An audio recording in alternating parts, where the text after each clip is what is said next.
Absorption and temperature के बीच में। मतलब जैसे जैसे आप टेम्परेचर बढ़ाओगे वैसे वैसे एड्जॉर्प्शन डिक्रीज होगा। अच्छा बताओ, कौन बच्चा बताएगा फ्राउनलिच एड्जॉर्प्शन आइसोथर्म क्या होता है? 5 मिनट डिस्कस ही करेंगे, 10 मिनट फिर आगे चलेंगे। और ग्राफ कैसे आएगा जानते हो आप लोग? अच्छा, उसका इंटरसेप्ट क्या है? इंटरसेप्ट ठीक है। स्लोप क्या होगा? स्लोप वो स्लोप है 1/n। 1/n की वैल्यू कितनी होगी? लैंगम्यूर एड्जॉर्प्शन आइसोथर्म क्या होता है? एड्जॉर्प्शन जो होगा सारी साइड से इक्वल होगा, लैंगम्यूर एड्जॉर्प्शन आइसोथर्म। अच्छा बताओ, दूसरा वाला चल रहा था हमारा कॉलॉइडल सॉल्यूशन। कॉलॉइडल सॉल्यूशन में सबसे पहले साइंटिस्ट कौन से आए थे? थॉमस ग्राहम ने। कितने में डिवाइड कर दिया इसको? दो में। कौन कौन से में? क्रिस्टलॉइड्स क्या होते हैं? क्रिस्टलॉइड्स मतलब होते क्या है क्रिस्टल? ना तो सिंपल मेथड से सेपरेट हो सके अल्ट्रा फिल्टर से, उसको क्या बोलेंगे? क्रिस्टलॉइड्स। अच्छा बताइए, कॉलॉइडल सॉल्यूशन क्या होते हैं? सिंपल से तो सेपरेट ना हो सके, लेकिन बात समझ में आई? अच्छा बताओ कि हमारे पास ये जो कॉलॉइडल सॉल्यूशन है ये कितने में क्लासिफाई किया गया है? 3 में। नंबर 1 कौन सा है? हर्षित, नंबर 1 कौन सा है? क्लासिफिकेशन बताओ। Number 1 on the basis of classification of colloidal solution, number 1 कौन सा है? Based on the physical state. Physical state के बेसिस पे कितने टाइप का होता है? कौन सा वाला नहीं बनता है? क्यों नहीं बनता है? होमोजीनियस मिक्सचर होता है। अच्छा बताओ, इमल्सन किसको बोलेंगे? अच्छा बताओ, सॉलिड सॉल किसको बोलेंगे? अच्छा बताओ, एरोसॉल किसको बोलेंगे? अच्छा बताओ, कहीं पर भी डीएम अगर H2O होता है तो उसको क्या बोलते हैं? कहीं पर डीएम अगर बेंजीन होता है तो क्या बोलते हैं? कहीं पर डीएम एल्कोहल होता है तो क्या बोलते हैं? बात समझ में आ रही है? अच्छा, इसके बाद अगर मैं बात करूं कौन सा क्लासिफिकेशन था हमारे पास? फिजिकल नेचर के बेसिस पे कितने टाइप के होते हैं? कौन कौन से? Multi molecular, macromolecular and associate. बताओ मल्टी मॉलिकुलर कॉलॉइड्स क्या होते हैं? जैसे for example colloidal solution of metals, non metals, hydroxide etcetera. बताओ मैक्रोमॉलिकुलर कॉलॉइड्स क्या होता है? कोई भी मैन मेड मैक्रोमॉलिक्यूल कॉलॉइड्स का एग्जांपल दो। समझ रहे हो ना? अच्छा, नेचुरली मैक्रोमॉलिक्यूल्स का एग्जांपल दो। स्टार्च, सेलुलोज, ये सारे। एसोसिएट कॉलॉइड्स में बताइए लो कंसंट्रेशन है तो क्या बनेगा? अगर हाई कंसंट्रेशन है तो बताइए सीएमसी किसको बोलते हैं? होती क्या है? जिसपे मिसल्स की फॉर्मेशन होती है, ऐसी कोई कंसंट्रेशन। अच्छा बताओ, क्राफ्ट टेम्परेचर क्या होता है? समझ रहे हो ना? अच्छा बताओ, तीसरा वाला कौन सा क्लासिफिकेशन है? इंटरेक्शन के बेसिस पे कितने टाइप के हैं? Lyophilic, lyophobic. अच्छा बताओ, इसमें से ज्यादातर स्टेबल कौन सा है? रिवर्सिबल कौन सा है? डीपीडीएम में इंटरेक्शन अच्छा हो रहा है कौन सा है? डीपीडीएम में इंटरेक्शन बहुत खराब हो रहा है, हो ही नहीं रहा। अच्छा बताओ, रिवर्सिबल कौन सा है? इरिवर्सिबल। सिंपल मेथड से कौन सा प्रिपेयर किया जा सकता है? स्पेशल मेथड किस में अप्लाई करनी हो? अच्छा बताओ, स्पेशल मेथड कितने टाइप की होती हैं? 2 टाइप की। कौन कौन सी? Dispersion method, condensation method. Dispersion method, condensation method. बताओ केमिकल मेथड कौन सी है? केमिकल मेथड किसको बोलते हैं? कंडेंसेशन मेथड का दूसरा नाम क्या होता है? Chemical method. और डिस्पर्सन मेथड का दूसरा नाम क्या होता है? Physical method. तो बताओ डिस्पर्सन मेथड कितने टाइप की होती हैं? कौन कौन सी? Mechanical, electrical, peptization. तो बताओ मैकेनिकल का एक एग्जांपल दो। Flour mill. समझ रहे हो ना? इलेक्ट्रिकल डिस्पर्सन का दूसरा नाम क्या होता है? Breeding arc method. अच्छा बताओ, ब्रीडिंग आर्क कहां पे होती है जनरली? ऐसी कौन सी मेथड है जो फिजिकल में और केमिकल में केमिकल कॉमन होती है? इलेक्ट्रिकल डिस्पर्सन या ब्रीडिंग आर्क मेथड। बात समझ रहे हो? अच्छा बताओ, पेप्टाइजेशन क्या होता है? पेप्टाइजेशन क्या होता है? conversion of freshly precipitation into colloidal range by adding suitable electrolytes. अच्छा, इलेक्ट्रोलाइट्स क्या करता होगा बताओ? चार्ज को रिपेल करता है, रिपेल करता है तो वो अलग अलग हो जाते हैं, ऐसा ही तो है. अच्छा बताओ, अब हम क्या करेंगे? अभी कहाँ चलना है? तीनों तो हो गई हमारे पास. फिजिकल तो डन, केमिकल लिखो. केमिकल में तीनों ही इंपॉर्टेंट हैं. कौन सा लिखाया मैंने आपको? लिखो ऑक्सीडेशन. ऑक्सीडेशन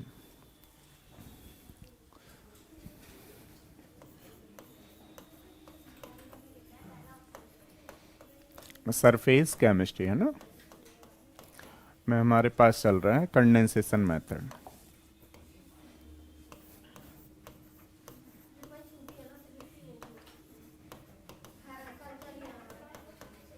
कंडेंसेशन मेथड है ना. कंडेंसेशन मेथड में पहला है हमारे पास, लिखिएगा ऑक्सीडेशन. ऑक्सीडेशन है ना. अगर मान लो मैं किसी बच्चे से पूछूं कि H2S है ना, इसमें कोई भी ऑक्सीडाइजिंग एजेंट तो डालो, जो आपको जानते हो वो डालो. अच्छा, ऑक्सीडाइजिंग एजेंट डाल दो कोई भी. कंसंट्रेटेड HNO3 डाल दूं? H2SO4 भी होता है लेकिन HNO3 डाल देते हैं ना. बुक के हिसाब से देख लेते हैं, कोई दिक्कत नहीं है. अच्छा बताओ, अगर मैं किसी बच्चे से पूछूं कि इसका साइज कितना होगा? कम है, गैस है ये, लेस देन 1 नैनोमीटर है या नहीं है? अब ये बताओ, हमने इसको डाल दिया तो क्या हो जाएगा? सल्फर का कॉलॉइडल सॉल्यूशन बनेगा और एक ब्राउन कलर की गैस आएगी. NO2 कैसे कलर की गैस होती है? Brown colour gas. तो ये हमारे पास ब्राउन कलर की गैस आ रही है ना. अच्छा, सारे बच्चे जान रहे होंगे ये सल्फर का कॉलॉइडल सॉल्यूशन है.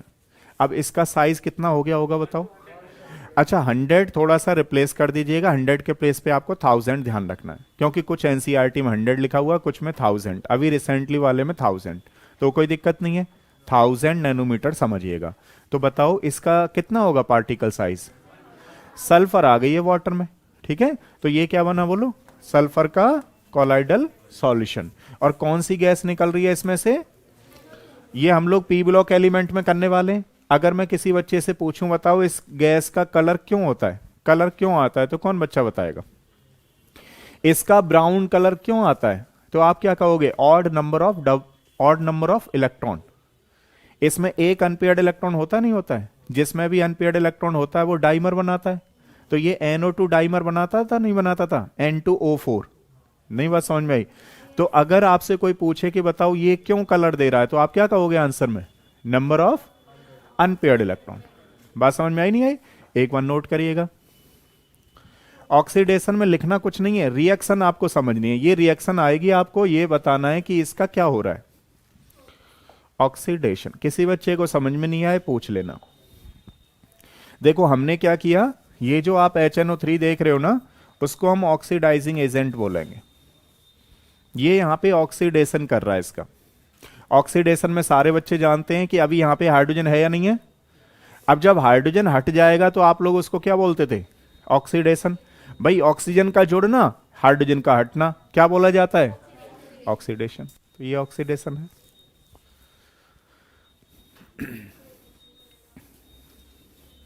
दूसरा वाला कौन सा आया बताओ? रिडक्शन.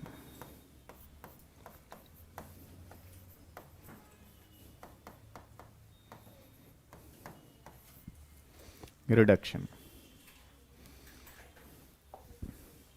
अच्छा, इसको आप लोग क्या बोलते हैं? कौन बच्चा बताएगा? इसका नाम क्या है? ऑरिक क्लोराइड. क्या बोलते हैं इसको? ऑरिक क्लोराइड. अच्छा बताओ, जब ऑरिक क्लोराइड में हम कोई रिड्यूसिंग एजेंट डाल देते हैं तो यहां पे क्या बन जाता है? गोल्ड का कॉलॉइडल सॉल्यूशन प्लस क्या बनेगा बोलो? SnCl4. अगर मैं किसी बच्चे से पूछूं कि यहां पे गोल्ड का क्या हुआ है, तो क्या कहोगे आप लोग? अच्छा आप देखिए, यहां पे गोल्ड की ऑक्सीडेशन नंबर कितनी है, और +2 से किस में गया? तो गेन ऑफ इलेक्ट्रॉन किया नहीं किया? तो इसने रिडक्शन हुआ. इसने किसने कराया इसका रिडक्शन बोलो? तो इसको आप लोग क्या बोलना चाह रहे हो? किसी बच्चे को समझ में नहीं आया तो पूछ लेना, एक बार नोट करिएगा। देखिए, जो रिड्यूसिंग एजेंट की तरह काम में लाया जा रहा है वो आपको पता है उसका खुद का ऑक्सीडेशन होता है। आप तो ये समझो कि इसका ये क्या कर रहा है, यहां 2 है ऑक्सीडेशन नंबर, अब कम हो गई मतलब रिडक्शन हो गया। कराया किसने? इसने। इसलिए इसको एज ए रिड्यूसिंग एजेंट बोलते हैं।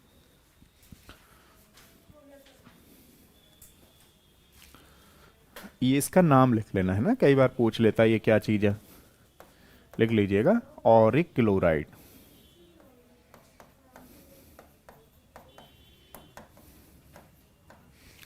और इसको क्या बोलते हैं? Colloidal solution of gold. अगर मैं किसी बच्चे से पूछूं कि कोलाइडल सॉल्यूशन ऑफ गोल्ड कैसा होता है, कोलाइडल सॉल्यूशन ऑफ गोल्ड कैसा होता है बताओ? कलर, कलर कौन बच्चा बताएगा? गोल्ड के कोलाइडल सॉल्यूशन का कलर कैसा होता है? इसको क्या बोलते हैं? आपसे क्वेश्चन ये आएगा, पर्पल ऑफ कैसियस किसको बोलेंगे? तो वहां ऑप्शन लिखा होगा, तो यही लिखा होगा कोलाइडल सॉल्यूशन ऑफ गोल्ड। तो इसको क्या बोलते हैं बताओ? Purple of Cassius. क्या बोलते हैं इसको? Purple of Cassius. थोड़ा बहुत बात समझ में आई? ये पर्पल ऑफ कैसियस। अब एक आध बच्चे के दिमाग में आया कि इसको ऐसा क्यों बोलते हैं पर्पल ऑफ कैसियस। तो ये जो ऑस्ट्रेलिया वगैरह में मिट्टी होती है पर्पल कलर की, जहां से क्या निकलता है? Basically gold. समझ रहे हो ना?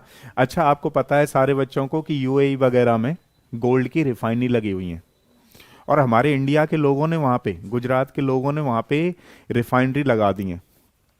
अब क्या होता है कि जैसे मान लो कहीं से मिट्टी खोद रहे हैं, उसमें कोलाइडल सॉल्यूशन है गोल्ड का। कैसी मिट्टी है वो? किस कलर की है बोलो? अब मान लो एक पूरा ट्रक लिया, और तो ट्रक में इलेक्ट्रोलाइट्स वगैरह मिला करके उसमें से बहुत कम निकलता होगा गोल्ड, उसको प्योरीफाई किया जाता है। अच्छा बताओ, जो लेबर है ज्यादातर, जैसे मान लो बहुत सारी कंट्री के लोग गए वहां पे, गड्ढे खोद रहे हैं, गड्ढे खोदते खोदते थोड़ा बहुत गोल्ड निकलता होगा, गोल्ड का तो कोलाइडल सॉल्यूशन निकल रहा है। अगर वैसे गोल्ड निकले तो सारे लोग वहां क्यों काम करें? वहां से सारा उठा लाएं, ट्रक को मोड़ दें। समझ रहे हो ना? नहीं बात समझ में आई? अरे इधर के लोग जाते ना, इधर इंडिया वगैरह वगैरह से लोग गए, तो वहां पे इस कंपनी में मान लो काम कर रहे हैं, तो गड्ढे खोद रहे हैं। अब गड्ढे खोद करके ट्रक में भर लिया, अब पूरे ट्रक में पता लगा थोड़ा सा गोल्ड निकला। समझ रहे हो ना? और वो भी कब पता लगा? ये तो कोलाइडल सॉल्यूशन निकल रहा है, वो तो तब पता लगा जब बहुत सारी प्रोसेस की गई उसकी, रिफाइनरी में पता लगा कि अच्छा पूरे ट्रक में इतना सा ही निकला। ठीक है ना? इस तरीके से अगर उनको पता लग जाए तो वो वहां ना ट्रक ले जाएं, वो सीधे अपने घर की तरफ मोड़ दें, वहां नहीं चलने दो। बाकी देख लेंगे। नहीं बात समझ में आई? तो कहने का मतलब, ये पर्पल का मतलब समझ में आ गया? इसको क्यों बोल रहे हैं पर्पल ऑफ कैसियस? मिट्टी के बेसिस पे क्ले का कलर कैसा है वहां का, जहां पे गोल्ड निकलता है, पर्पल। बात समझ में आई? अच्छा, थर्ड वाला लिखिए तो। थर्ड वाला कौन सा आया बताओ? Hydrolysis.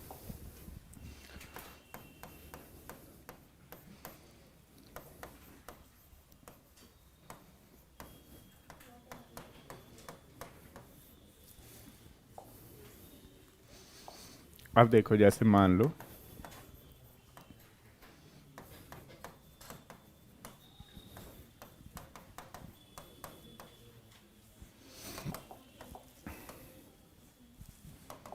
Number of moles balance नहीं किए जा रहे हैं किसी भी रिएक्शन में।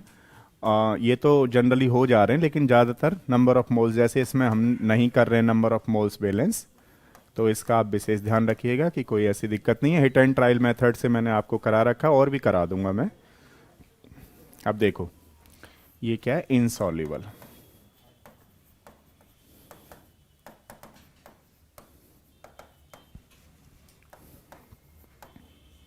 सॉल्युबल इन वाटर, एक बार नोट करिएगा।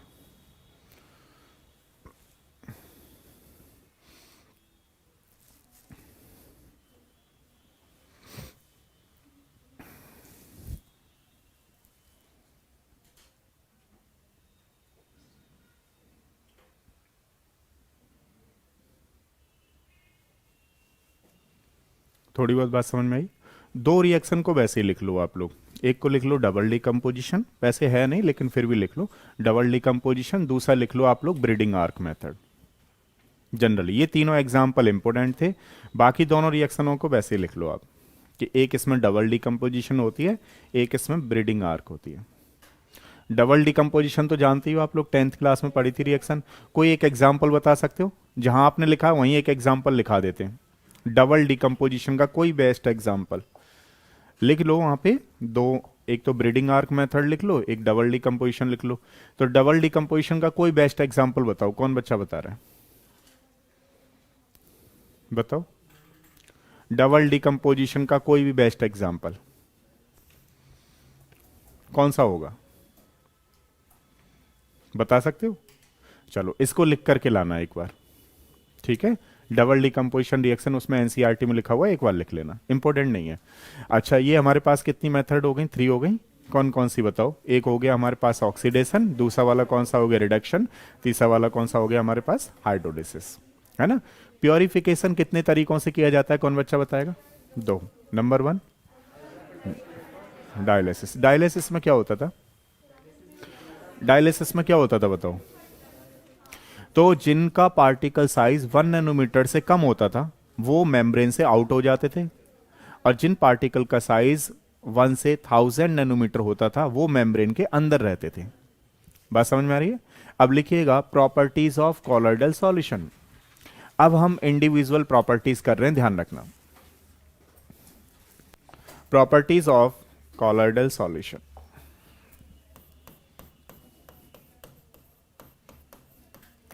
Properties of colloidal solution.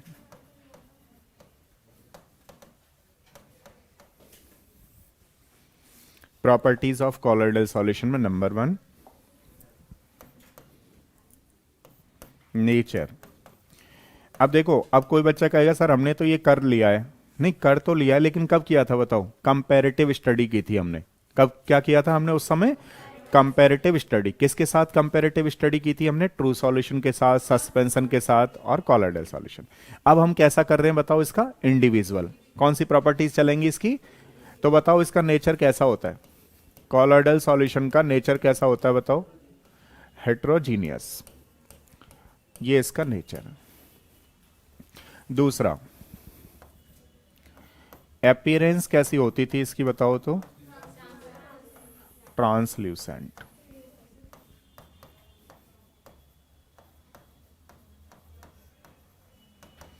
Translucent. इसका जो नेचर होता था वो हेट्रोजीनियस होता था। इसकी जो अपीयरेंस होती थी वो कैसी होती थी? ट्रांसल्यूसेंट। थर्ड वाला साइज। चलो देखते हैं कौन बच्चा जानता है सही तरह से इसका साइज। जिन्होंने 100 लिख रखा है वो थोड़ा सा सही कर लीजिएगा, कोई ऐसी दिक्कत नहीं है। 1000 नैनोमीटर। हमें तो एनसीईआरटी के हिसाब से चलना है। मेरी पुरानी वाली एनसीईआरटी थी उसमें लिखा था 100, जो लिखा था वो मैंने आपको लिखा दिया। लेकिन अब जैसे आपने बताया कल, तो उसमें कोई दिक्कत नहीं है, कर लेते हैं 1000। और ये चीज़ मैंने आपको बताई भी थी कि एनसीईआरटी के अलावा मैंने बहुत सारी बुक्स देखी, सब में 1000। फिर मैंने सोचा नहीं नहीं एनसीईआरटी करा रहे हैं तो एनसीईआरटी को प्रायोरिटी दो। पता लगा कि वो नई में ही आ गया।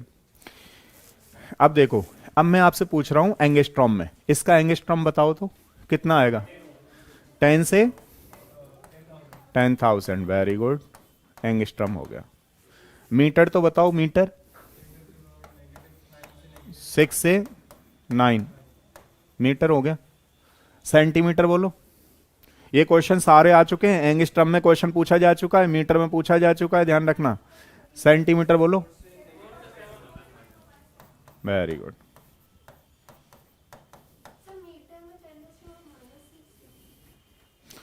देखो 1 नैनोमीटर इज इक्वल टू कितना मीटर होता है? 9। 9 समझ रहे हो ना? तो ये इस तरीके से लिखते हैं इसको। 6 हो गया ना, ये 3 हटा दो, उसमें से 9 में से 3 हटा दो। नहीं बात समझ में आई? अरे 1 नैनोमीटर इज इक्वल टू कितना? 10⁻⁹। तो फिर ये यहाँ 3 है तो 6 से 9। नहीं बात समझ में? हाँ, थोड़ा उल्टा कर दिया। वो अभी इसमें नहीं डिस्कस करके, अभी थोड़ा सा डिस्कस कर लेते हैं आगे चीजों को, वो अलग के मैटर है ना। अभी तो ये क्या है कि मान लो किसी बच्चे को दोबारा चीजें देखनी है तो उसके लिए अभी ये सब कर रहे हैं। नहीं नहीं, वो बताएंगे बताएंगे, अभी चिंता ना करना, इसको कर तो ले। अच्छा ये हो गया हमारे पास, डन। चौथा वाला आइए, फोर्थ वाला,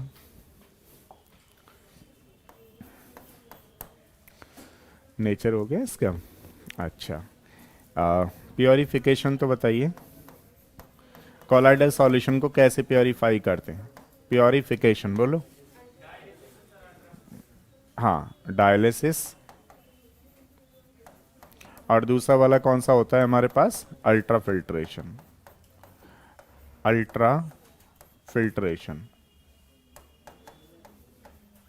डायलिसिस और अल्ट्रा फिल्ट्रेशन। अच्छा बताओ, मैं किसी बच्चे से अगर पूछूं कि इसकी सेटलिंग प्रॉपर्टीज कैसे होती हैं?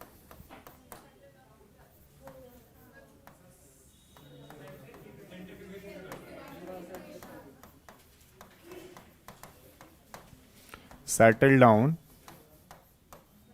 बाय सेंट्रीफ्यूगेशन, सही है। सेटल डाउन होता है किसकी वजह से होता है? ये सेंट्रीफ्यूगेशन की वजह से होता है, सही है। अच्छा बताओ, ये जो कॉलिगेटिव प्रॉपर्टीज होती हैं जानते हो आप लोग? कॉलिगेटिव प्रॉपर्टीज कौन सी होती हैं? नंबर ऑफ सॉल्यूट पार्टिकल्स पे डिपेंड करती हैं, नेचर ऑफ सॉल्यूट पार्टिकल पे डिपेंड नहीं करती हैं। अच्छा बताओ, कॉलिगेटिव प्रॉपर्टीज क्या होती हैं? It depends upon the number of solute particles but don't depend upon the nature of solute particles. बात समझ में आ गई? तो ये कॉलिगेटिव प्रॉपर्टीज जो होती हैं, कॉलिगेटिव प्रॉपर्टीज कौन कौन सी होती थी बताओ? कौन कौन सी? RLBP, relative lowering in vapour pressure. दूसरा वाला क्या होता था? Elevation boiling point. तीसरा वाला क्या होता था? Depression freezing point. फोर्थ वाला क्या होता था? Osmotic pressure. डी होता था यहाँ पे ऑस्मोटिक प्रेशर। अब मेरा क्वेश्चन क्या है पता है आप लोगों को? मेरा क्वेश्चन ये है कि इन कॉलिगेटिव प्रॉपर्टीज में से, इन चारों कॉलिगेटिव प्रॉपर्टीज में से कौन सी कॉलिगेटिव प्रॉपर्टीज कॉलोइडल सॉल्यूशन को फेवर करती है? बात समझ में आई? कौन सी कॉलिगेटिव प्रॉपर्टीज कॉलोइडल सॉल्यूशन को फेवर करती है? Osmotic pressure, right answer. बताइए क्यों?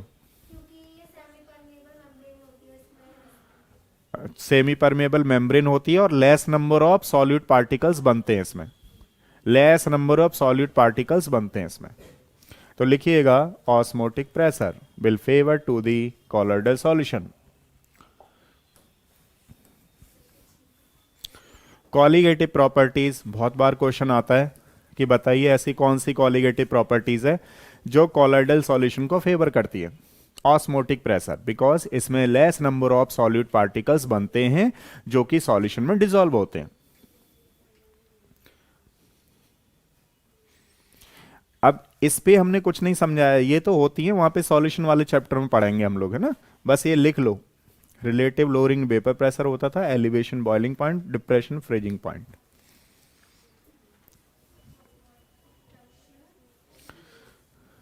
osmotic pressure favor of the osmotic pressure favor to the colloidal solution because less number of solid particles are formed।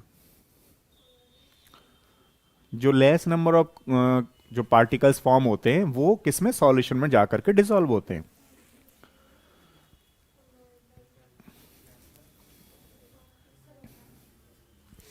कितनी हो गई बताओ? 6। ये नंबरिंग करते रहना आप लोग, है ना। Less number of solute particles are formed. हाँ, less number of solute particles बोल दो, कोई दिक्कत नहीं। अच्छा बताओ, इसकी मैकेनिकल प्रॉपर्टीज का कौन सा एग्जाम्पल है?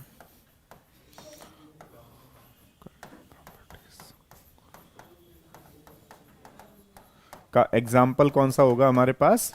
Brownian movement.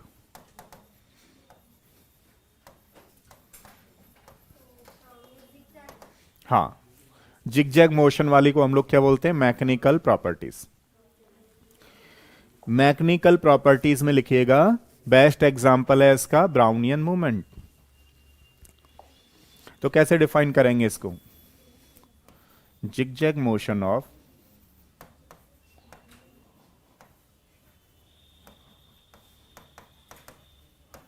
सॉल्व पार्टिकल्स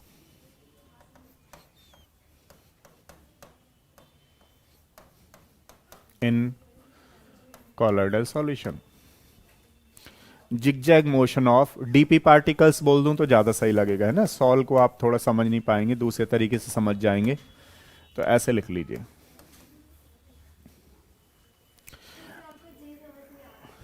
जी नहीं समझ में आ रहा है? कोई नहीं, मैं जी वैसा बना दूंगा, चिंता ना करो। मैं ये कह रहा हूं, मेरी राइटिंग पहले अच्छी थी, अब खराब हो गई है। मैं ये देखता रहता हूँ कि अरे मेरी राइटिंग ही खराब हो रही है। नहीं, अच्छी नहीं हो रही है, खराब हो रही है। पहले के नोट्स आप देखोगे तो थोड़ा बिल्कुल फिक्स कर देते थे कि हाँ बिल्कुल दिखाई दे रहे हैं। अब मुझे खुद नहीं समझ में आती है कई बार तो, क्योंकि वो उल्टे आपको दिखाई नहीं दे रहा है। कोई नहीं, कोई नहीं, देखो हमें तो आपके हिसाब से ही चलना है, आप जैसे बोलोगे वैसे कर देंगे। तो क्या लिखा है आपने? अच्छा, ये समझ में तो आ गया। जी को मारो गोला, फिलहाल यहाँ समझो कि जिगजैग मूवमेंट क्या होता है, बताओ। अच्छा अच्छा, मेरा आप लोगों से एक क्वेश्चन है कि ये तो आपने देखा ही है, लेकिन होती क्यों है ये तो बता दो। ये जिगजैग मोशन है ना, एक बार चाहो तो आप नोट कर लो, ऐसे एक डायग्राम सा बना लो। मेरा क्वेश्चन है रीजन। रीजन आता था ना आपके एग्जाम में, इसका रीजन क्या है? तो उससे रिपेल करते हैं, क्यों करते हैं रिपेल? अच्छा, मेरा क्वेश्चन है आप लोगों से कि रीजन क्या है इसका, ब्राउनियन मूवमेंट का? ये तो आपने पढ़ा है, हमारे में ऐसा नहीं आएगा, कुछ भी ऐसा नहीं आएगा कि डिफाइन कर दो या कुछ ऐसा कर दो, ऐसा कुछ नहीं आने का।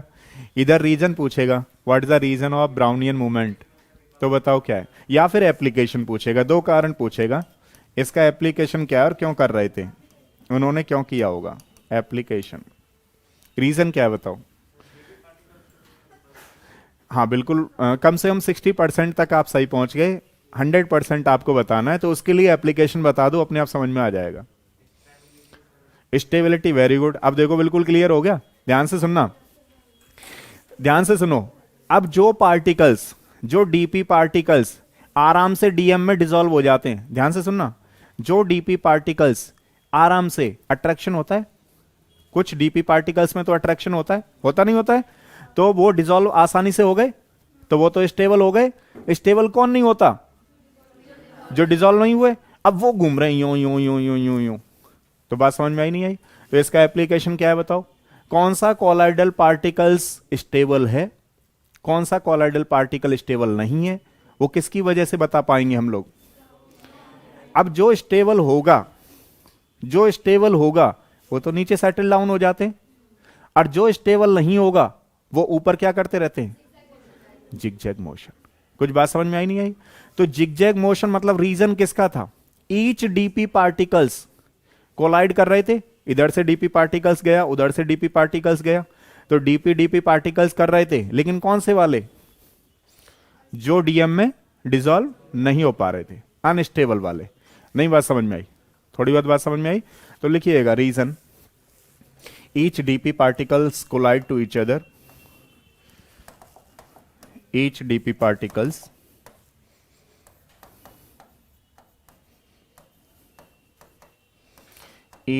particles collide to each other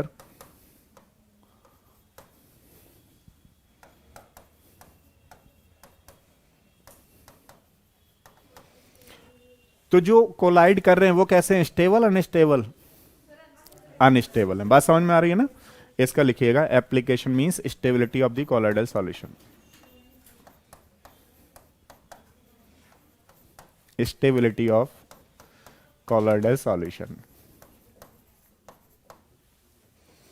stability of the colloidal solution. देखो जो स्टेबल होते हैं वो तो सेटल डाउन हो जाते हैं, जो अनस्टेबल होते हैं वो जिगमॉन्डी मोशन या जिसको बोलते हैं ब्राउनियन मोशन, ये वाली करते हैं।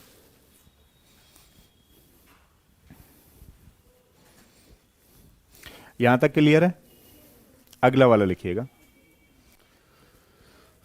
Electrical properties. नंबर साथ में डालते रहना और हर नंबर आपको पता होना चाहिए। बीच में किसी बच्चे से पूछ लूंगा, नाम लेके ध्यान रखना। हर किसी बच्चे को नंबर का पता होना चाहिए, कौन से नंबर पे क्या चल रहा है, और बिल्कुल क्लियर होना चाहिए आपको। ये मत कहना कि अब ये तो घर का रहेंगे हम इसको। कुछ बच्चे कहते हैं ना सर अभी आप लिख दो, हम तो अभी लिख रहे हैं, घर पे करेंगे। तो घर पे नहीं करना, यहीं करना है मेरे साथ में। 8 आ गया? नहीं, मैं तो इसलिए भूल गया क्योंकि आपको बता रहा था।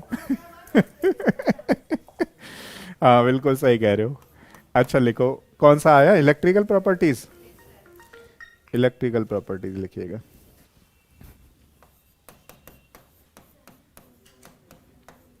Electrical properties. बेस्ट एग्जाम्पल कौन बच्चा बता रहा है? एग्जाम्पल? ओहो नहीं, अब की दोबारा आ गया तुम्हारा। Electrophoresis. Electrophoresis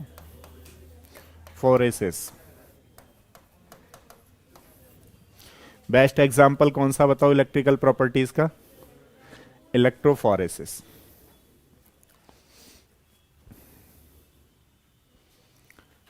electrical properties means electrophoresis. सही है। मैकेनिकल प्रॉपर्टीज कौन सी हो गई? Brownian movement. और ये इलेक्ट्रिकल प्रॉपर्टीज कौन सी हो गई? इलेक्ट्रोफोरेसिस। तो इसमें पहले आप मेरे साथ लिख लीजिए, फिर समझाता हूं मैं, ना। ईच कोलाइडल सॉल्यूशन या colloidal solution having charge. Electrophoresis में लिख रहे हो आप लोग, कोलाइडल सॉल्यूशन हैविंग चार्ज, है ना। जहां पे हम कोलाइडल सॉल्यूशन, किसी बच्चे को थोड़ा सा सही नहीं लग रहा है ये वाला कॉन्सेप्ट, तो ऐसे कर सकते हो आप लोग। Each DP particles having the charge, है ना। एक बार लिखिएगा, ईच डीपी पार्टिकल या colloidal solution.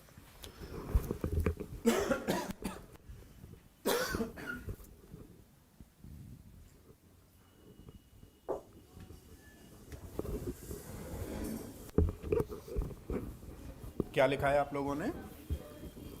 Each DP particle या colloidal solution having the charge, है ना। On applying the electrical current, on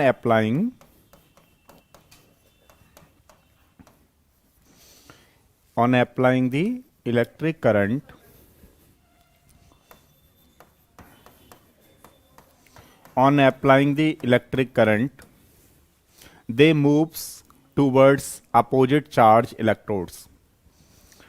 On applying the electrical current they moves towards oppositely charged current, oppositely charged electrode.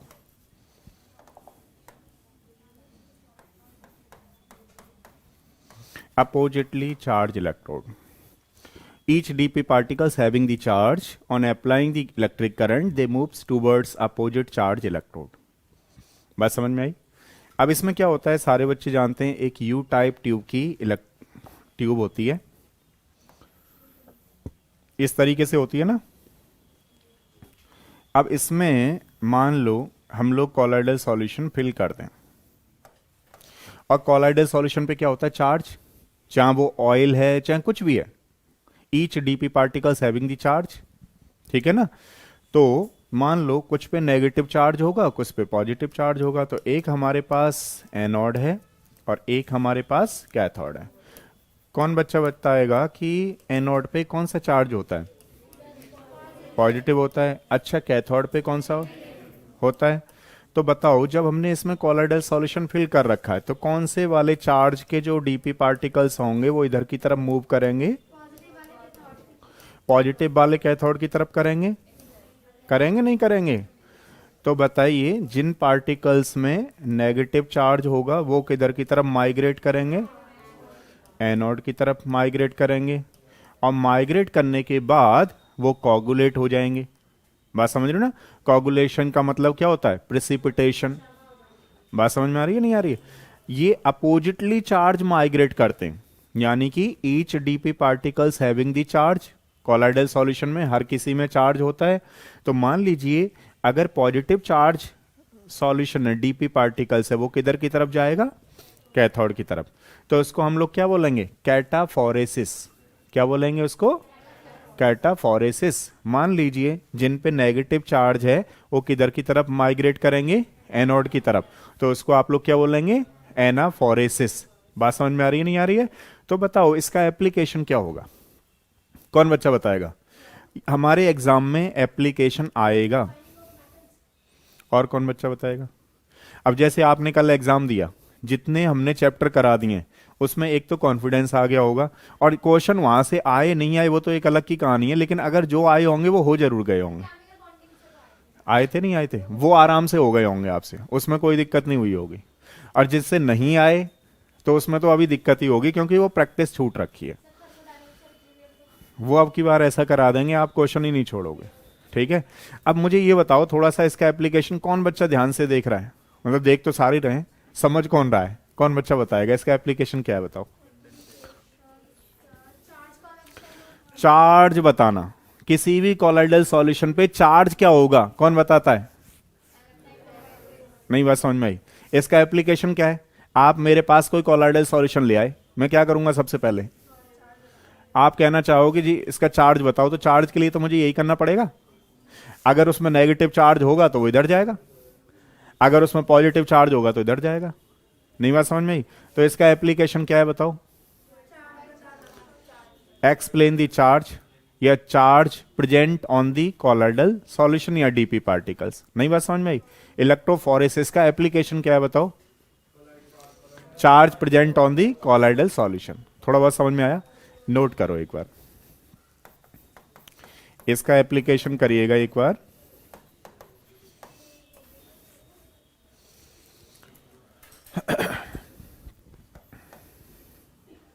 Explain charge present on DP particles या फिर colloidal solution.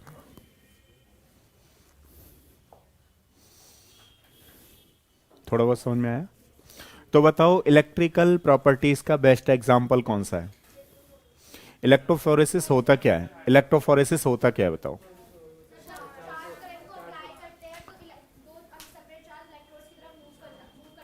जो colloidal solution particles होता है वो oppositely charge electrode की तरफ migrate करता है ना? जैसे मान लीजिए, जैसे फॉर एग्जांपल मैंने आपसे पूछा मेटल हाइड्रोक्साइड का सॉल्यूशन है, ध्यान से देखिएगा। मैंने आपसे पूछा मेटल हाइड्रोक्साइड का सॉल्यूशन है, इसमें मेन कौन है? मेन हाइड्रोक्साइड है या मेटल है? मेटल मेन है। अब मेटल पे सारे बच्चे क्या जानते हैं? 10th से ही सीख रहे हो, पॉजिटिव चार्ज होता है, जिस पर भी पॉजिटिव चार्ज होता है उसको हम लोग क्या बोलते हैं? मेटल बोलते हैं। ऐसा ही तो है। तो बताओ ये जो मेटल हाइड्रोक्साइड का सॉल्यूशन है, मेटल हाइड्रोक्साइड का सॉल्यूशन किधर की तरफ माइग्रेट करेगा? माइग्रेट टूवर्ड्स किधर की तरफ माइग्रेट कर रहा है बताओ? कैथोड। कैथोड की तरफ करेगा नहीं करेगा? तो इसको हम लोग क्या कहेंगे फिर? बोलो। कैटाफोरेसिस। नहीं समझ में आई बात? कैटाफोरेसिस। थोड़ी बहुत बात समझ में आई?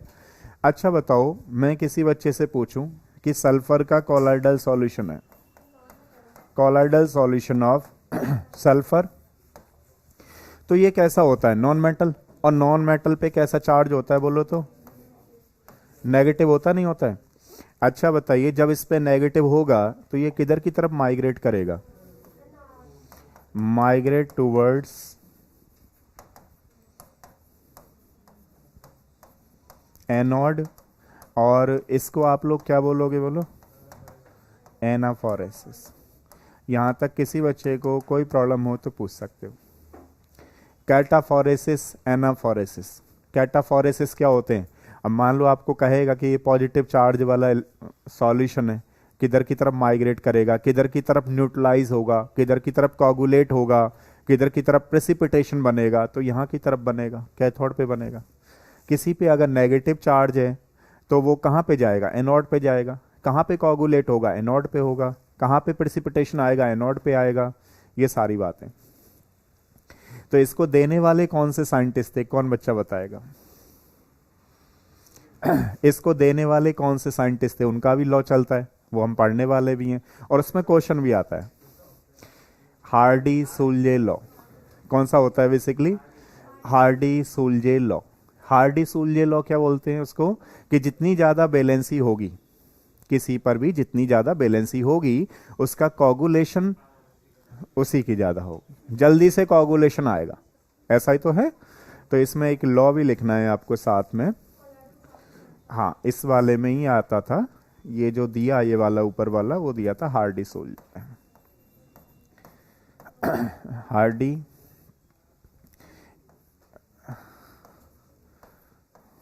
स्कूल जे बोलोगे आप, क्या बोलोगे इसको? हार्डी सुलजे सही है, मतलब स्पेलिंग ये सही है। अब बोलने का तरीका आप देखो, हार्डी स्कूल जे सूल जे, जो भी बोलना चाहो बोलो।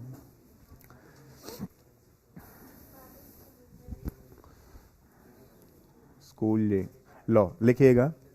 It state that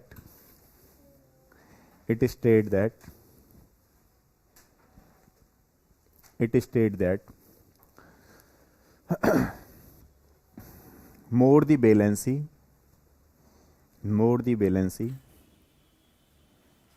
means more will be coagulation. More the valency means more will be coagulation power या coagulation value, है ना। देखिएगा, जैसे मान लो मैं आपसे पूछूं कि एक हमारे पास ये सॉल्यूशन है, बताओ किसका प्रेसिपिटेशन जल्दी आएगा? जिस पे बैलेंसी ज़्यादा होगी, PO4 3 नेगेटिव, होगा नहीं होगा? अच्छा, ये कहाँ पे कोगुलेट होगा, कौन बच्चा बताएगा? मैग्नीट्यूड भी तो ध्यान रखना है, कहाँ पे कोगुलेट होगा? ये नेगेटिव चार्ज वाला है, कौन सी इलेक्ट्रोड की तरफ जाएगा? एनोड की तरफ। नहीं बात समझ में आई? और एनोड को आप लोग क्या बोलते हो? Positive electrode. क्या बोलते हो आप लोग? नहीं बात समझ में आई? तो एनोड कहूं मैं या फिर पॉजिटिव इलेक्ट्रोड कहूं, बात तो एक ही है। नहीं बात समझ में आई? इसका मैग्नीट्यूड अलग होता है, ध्यान रखना। मैग्नीट्यूड का मतलब होता है कि अगर कोई नेगेटिव चार्ज सॉल्यूशन है तो वो कहां पे कोगुलेट होगा, बोलो? पॉजिटिव इलेक्ट्रोड्स पे, ठीक है ना। कई बार बच्चे इसी क्वेश्चन को गलती कर देते हैं, वहां पे आता है कि ये सॉल्यूशन है, बताइए कहां पे कोगुलेट होगा, तो बच्चे क्या सोचते हैं, अच्छा सब पे नेगेटिव तो लिखा है, लगा दो नेगेटिव। लेकिन नेगेटिव पे थोड़ी ना जाके कोगुलेट होगा। नहीं बात समझ में आई?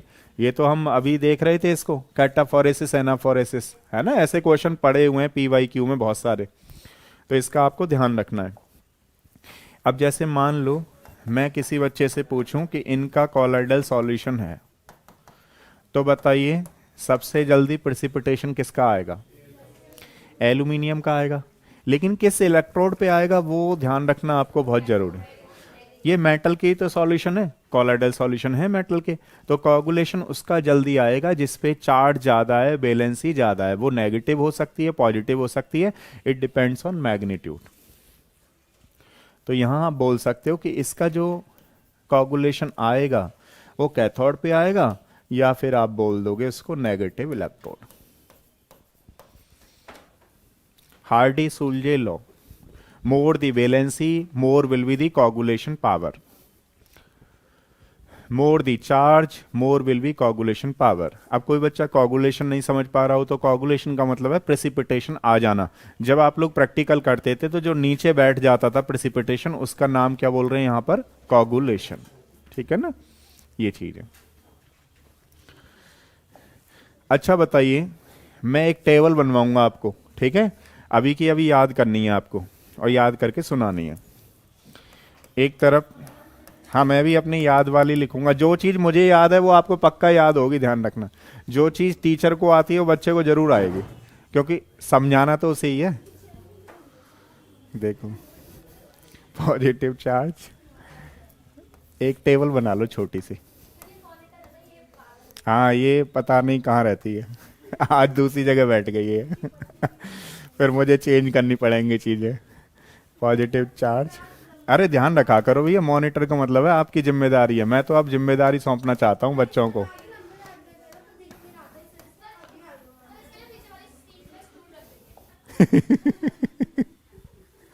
सही है। अब देखो आपको मेरे साथ इसको याद करना है, मैं अभी की अभी इसको रटा देता हूँ आपको। पॉजिटिव का मतलब ऐसे मान लो ये एसिडिक है या बेसिक है। अच्छा थोड़े बहुत बच्चों को थोड़ा जीओसी का एक आइडिया है।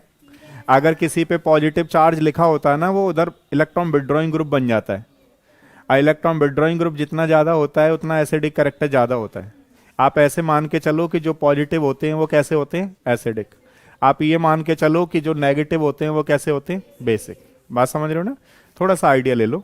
तो बताओ एसिडिक डाई किस में जाएंगी, एसिडिक डाई का कॉलाइडल सॉल्यूशन किस में जाने वाली है, बोलो। नेगेटिव चार्ज में। एसिडिक डाई मतलब मैंने आपको अभी क्या बताया, ध्यान से सुनना। मैं किसी बच्चे से पूछूं इन दोनों में देखिएगा जरा, किसी में पॉजिटिव चार्ज तो नहीं है, नहीं है ना, तो नेगेटिव तो है, न्यूट्रल तो है। तो जब पॉजिटिव नहीं है तो न्यूट्रल ज्यादा एसिडिक होता है और नेगेटिव बेसिक होता है। तो बताओ इन दोनों में से बेसिक कौन सा है।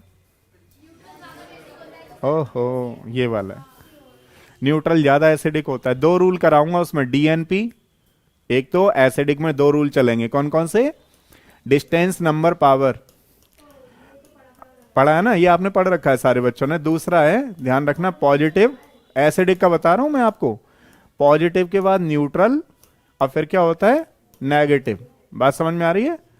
अच्छा बताओ, तो नेगेटिव तो बेस हो गया ना फिर, नहीं बात समझ में आई। इन दोनों में से ज्यादा एसिडिक कौन सा है, ये मैं पूछ रहा था आपसे, बेसिक। तो बेसिक कौन सा होगा, ये। ठीक है, मैंने क्वेश्चन पूछा आपसे एसिडिक डाई किसका एग्जाम्पल होगा। अरे भाई जब ये बेस होगा तो यहीं तो जाएंगी, अपोजिट चार्ज है या नहीं है, नहीं समझ में आया आपको। अच्छा बताओ बेसिक डाई किसके एग्जाम्पल होंगे। अगर समझ के याद करोगे तो ही दिनों तक याद रहेगा, नहीं तो अभी भूल जाओगे याद करके। बेसिक डाई किधर आने वाली हैं, लो जी, बेसिक डाई। नहीं बात समझ में आई, इसको डाई स्टफ बोलते ना, बेसिक डाई स्टफ।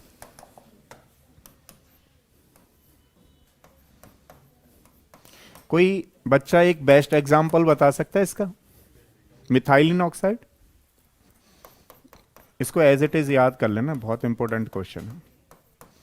अच्छा बताओ नेगेटिव चार्ज मतलब बेसिक है, इधर की तरफ कौन सी डाई आने वाली है,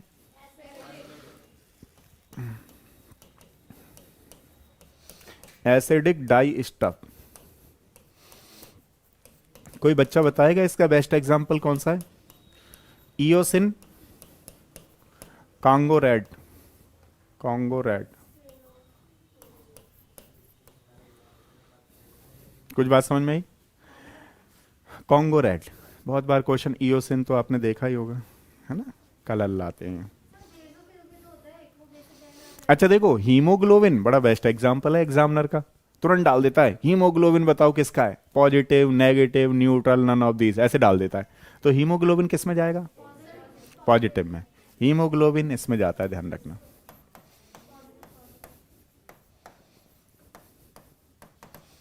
हीमोग्लोबिन मतलब जानते हैं सारे बच्चे, ब्लड। मिथाइलिन ऑक्साइड नहीं लगा,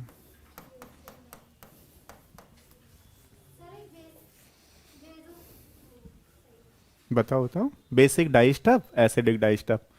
क्योंकि मैं भी आपकी तरह पहले भूल जाता था पहले कि एसिडिक किस में आएगा बेसिक किस में आएगा, तो मैं एक बार वैसे सीख जाता हूं कि अच्छा ऐसे इसको करना है तो फिर हो जाता है। अब बिल्कुल प्योर रटना है तो वो मुझसे रटा नहीं जाता, वो भूल ही जाता हूँ, यहाँ का वहाँ वहाँ का यहाँ, तो प्रॉब्लम हो जाएगी। तो ऐसे अब ध्यान रखो आप, मतलब पॉजिटिव है मतलब एसिडिक होगा तो इसमें बेसिक आएगा, ये मतलब नेगेटिव है तो नेगेटिव मतलब बेसिक है, तो कैसा होगा इसमें, एसिडिक। इनका नाम याद ही है।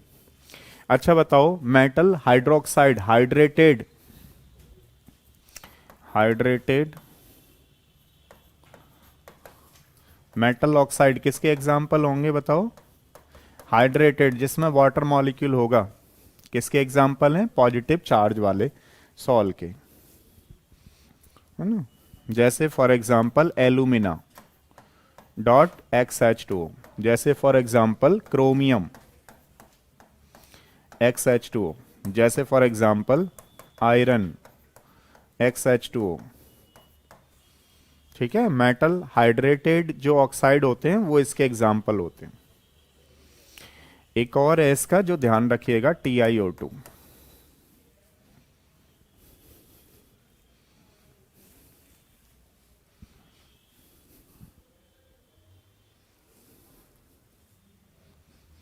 अच्छा, दूसरा एग्जाम्पल कोई बच्चा बताएगा इसमें? कोई बच्चा बताएगा कॉलॉइडल सॉल्यूशन कौन सा एग्जाम्पल है? गोल्ड का, प्लेटिनम का और Ag का। कॉलॉइडल सॉल्यूशन ऑफ गोल्ड मतलब जानते हैं आप लोग, Au इसका फॉर्मूला होता है, सिल्वर एंड प्लेटिनम। TiO2 भी इसी का एग्जाम्पल है। ये बस आपको याद करके अभी की अभी मुझे सुना दीजिए। पूछ रहे हैं आपसे, मेरे हिसाब से तो याद हो गया होगा, क्योंकि हमें तो एक भी क्वेश्चन नहीं छोड़ना है आपको, तो टेबल वगैरह बिल्कुल स्वीप करके चलो एकदम, कि कोई क्वेश्चन आ जाए तो हर जगह से। डन, बताओ, हटा दूं इसको? जल्दी लिखो, जल्दी लिखो, फिर आपसे पूछना है, 5 मिनट डिस्कस करना है आपसे। हाँ बस 2-3 ही। इसका ध्यान रखो, कई बार ये इंपॉर्टेंट है, एक कहाँ गया वो, ये हीमोग्लोबिन। 2-3 ही उसे एग्जामिनर को पता होते हैं, वही डाल देता है, पता तो सारे। जितने बार भी आ जाए वो सारे इसी में जाएंगे, सारे इसी में। सही है, चलो देखो भैया, याद हो गई है आपको टेबल। गोल्ड का कॉलॉइडल सॉल्यूशन कैसे सॉल्व बनाएगा? अच्छा बताओ, बेसिक डाई स्टफ किस में चलेगी? पॉजिटिव वाले में। बताओ हीमोग्लोबिन ब्लड, आपको बताना है। नूर आप बताइए कि प्लेटिनम का कॉलॉइडल सॉल्यूशन है वो किस वाले में जाएगा?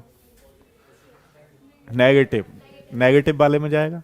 प्लेटिनम का कॉलॉइडल सॉल्यूशन है। बताओ गोल्ड का कॉलॉइडल सॉल्यूशन किस में जाएगा? अच्छा बताओ एसिडिक डाई स्टफ किस में आएगा? नेगेटिव में आएगा। एक आध एसिडिक डाई स्टफ का नाम बताओ। कॉन्गोनेड और इओशन, ठीक है। अच्छा बताओ TiO2 किस में जाएगा? अच्छा बताओ बॉक्साइड की हाइड्रेटेड फॉर्म है किस में जाएगी? बॉक्साइड तो जानते हो ना आप लोग, Al2O3 डॉट XH2O, बॉक्साइड की हाइड्रेटेड फॉर्म है, किस में जाएगी बताओ? पॉजिटिव सॉल्व में। यहां तक कर लोगे? बताओ मिथिलीन ऑक्साइड क्या है? बेसिक डाई स्टफ, किस में आएगी? याद हो गया? हो गया नहीं हो गया? तो कर लोगे। तो आज अब यहीं तक करते हैं, नेक्स्ट कल करेंगे। बाकी 5 मिनट डिस्कस कर लेते हैं थोड़ा सा। हाँ वो डिस्कस कर रहे हैं, इसको अभी तो अपलोड ही कर दें।